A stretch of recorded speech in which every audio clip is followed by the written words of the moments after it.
5 seconds. Start.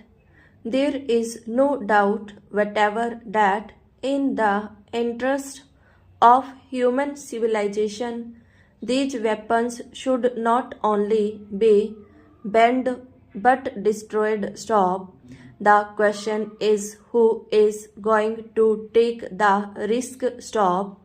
There have been appeals that as the USA was the first nation of manufacture these dangerous weapons and use them, therefore they should set an example by destroying the bombs in their possession. Stop.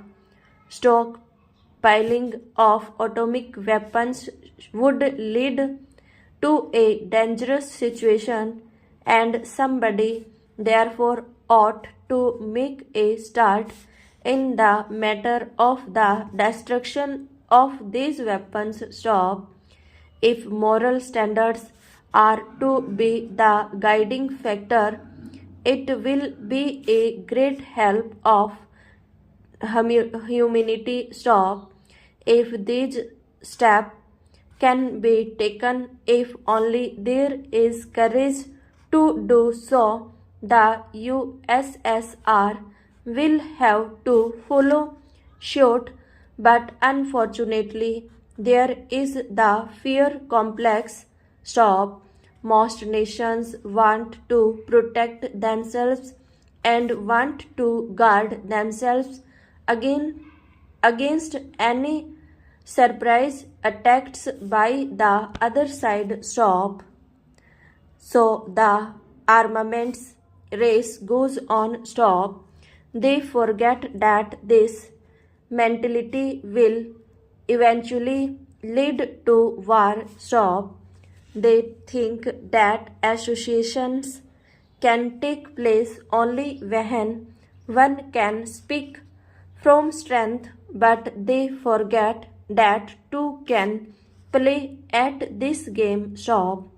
So long as this view is held, the armament race will go on and tension must certainly increase. Stop. The conference, which meets in London in a few days' time on disarmament, I hope will find a solution. Stop. The complete banning of nuclear weapons must be the first step that any conference should strive at, and I hope that under proper international supervision this step will be taken. Stop. But connected with this is the question of the reduction of conventional armaments. Stop. There must be a realistic approach to the problem. Stop.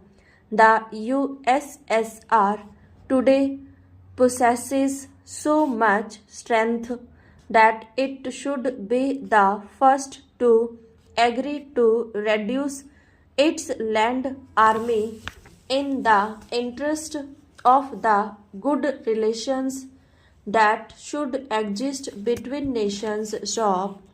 One hopes that it will understand this position and take steps to get this done. Stop. Stanza.